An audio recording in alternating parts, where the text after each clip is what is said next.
শীত তো চলেই যাচ্ছে, কিন্তু সাথে এই দুঃখ রেখে যাচ্ছে এই ভারী ভারী কম্বল ধোয়ার। বন্ধুরা, আজকে এই কম্বল ধোয়া থেকে মুক্তি পাওয়ার এমন একটা টিপস বলবো, তোমরা দেখলে অবাক হয়ে যাবে। না ওয়াশিং মেশিন, না জল, না রোদ, না কাঁচা, কিছুই লাগবে না বন্ধুরা। এরকম ভারী ভারী কম্বলগুলো এই শীত যাওয়ার আগে তোমরা ঘরে বসে শুধুমাত্র একটা প্রেসার কুকারের সাহায্যে পরিষ্কার করে তুলে নিতে পারবে। সাথে কিন্তু ঘরের সোফাগুলোকেও পরিষ্কার করতে পারবে। এমন একটা লিকুইড তোমাদেরকে বানিয়ে দেখাবো, সেই লিকুইডগুলো দিয়েই তোমরা কিন্তু এই কম্বল, সোফা, ঘরের সমস্ত কিছু কিন্তু পরিষ্কার করে নিতে। কম্বল ধোয়ার ঝামেলা। তো আজকে যে টিপসটা তোমাদেরকে বলবো, সেই টিপসটা তোমরা দেখলে অবাক হবে এবং চমকে যাবে। দেখো, আমি একটা প্রেসার কুকারের মধ্যে এই লিকুইডটাকে নিয়ে এরকম করে গার্ডার দিয়ে বেঁধে নিয়েছি। আর দেখো, সুন্দর করে আমি কিন্তু এই কম্বলগুলো প্রত্যেকটা পরিষ্কার করে নেবো।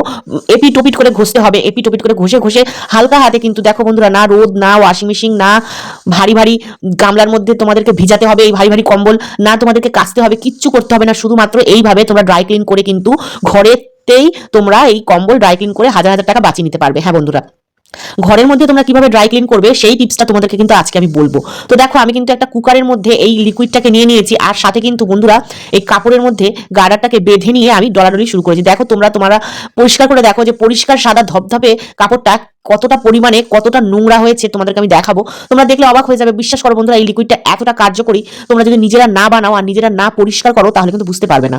অবশ্যই কিন্তু তোমাদেরকে এটা পরিষ্কার করতে হবে, আর এটাকে কিন্তু তোমাদের অবশ্যই ব্যবহার করতে হবে। তোমরা ঘরে কিন্তু হাজার হাজার টাকা বাঁচিয়ে নিতে পারবে তোমরা প্রত্যেকটা কম্বল এইভাবে ড্রাই ক্লিন করে। হ্যাঁ বন্ধুরা, ড্রাই ক্লিন করা মানে কিন্তু বন্ধুরা, যারা কম্বল ধুতে দাও ওরাও কিন্তু এইভাবেই ড্রাই ক্লিন করে।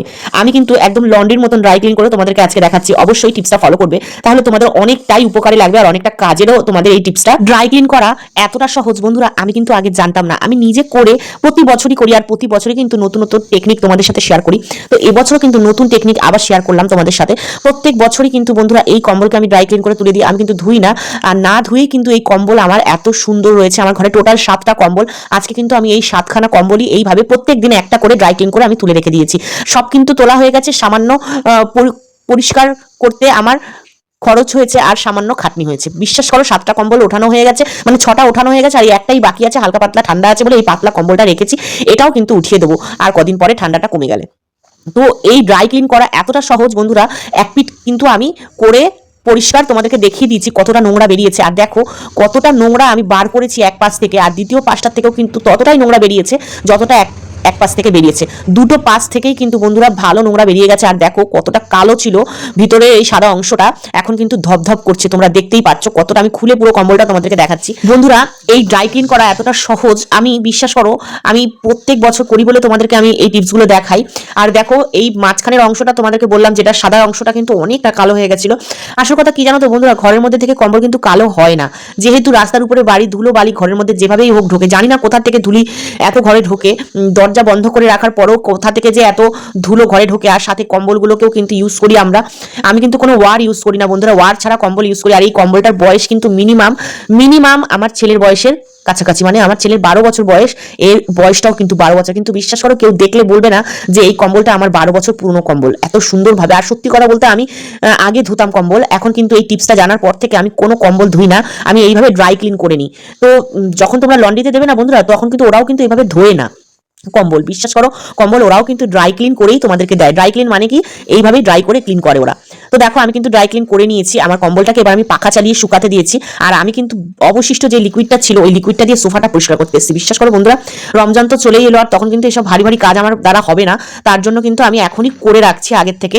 তো তোমরা কিন্তু এই কাজগুলো করে রাখতে পারবে। দেখো, সোফাতে ডলা দেওয়ার সাথে সাথেই মনে হচ্ছে কাঁড়ি কাঁড়ি ময়লা বেরোচ্ছে। বিশ্বাস করো, আমি কিন্তু সোফা কভার ইউজ করি, তারপরেও কিন্তু সোফাতে কোথা থেকে যে নোংরাগুলো আসে, ওই যে তোমাদের বললাম দরজা জানলা বন্ধ করার সত্ত্বেও ঘরের মধ্যে কিন্তু ধুলো উড়ে উড়ে কোথা থেকে আসে আল্লাহ জানে।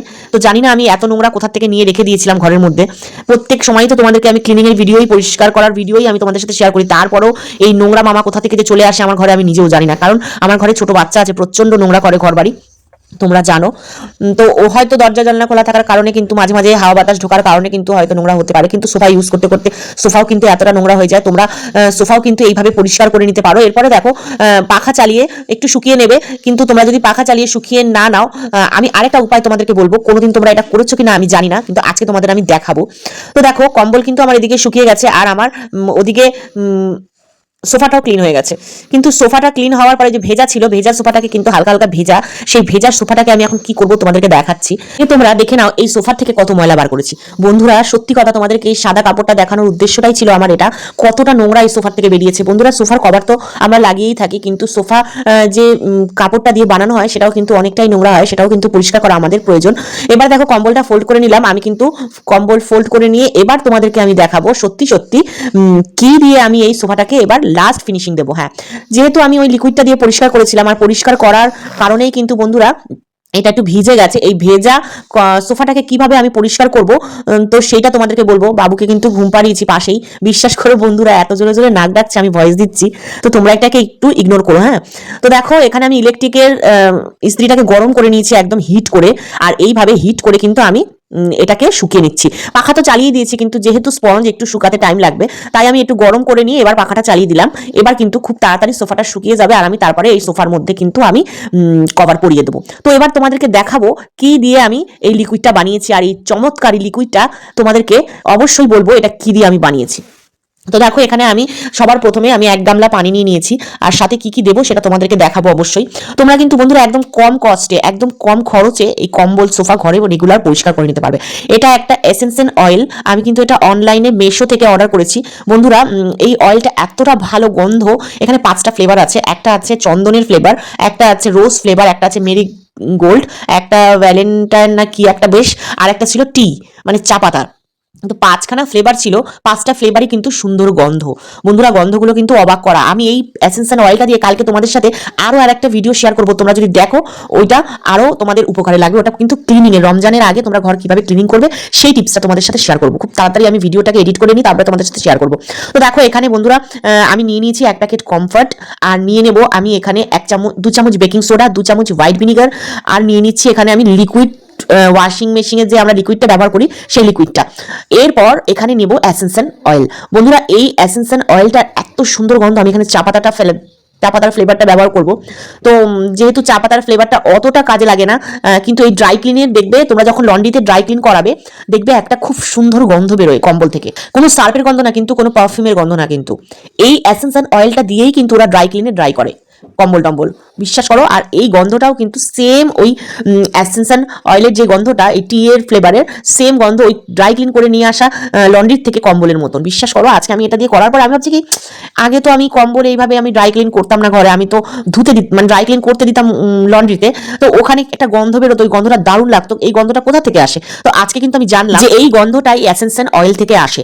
বন্ধুরা তোমাদেরকে তো দেখিয়ে দিলাম আমি কি কি দিয়ে লিকুইডটা বানিয়েছি, আর এই সাদা কাপড়টা দিয়ে কিন্তু আমি পরিষ্কার করেছি সেটাও তোমাদের দেখিয়ে দিলাম, আর আমি কিভাবে বেঁধেছিলাম সেটাও তোমাদের দেখিয়ে দিচ্ছি।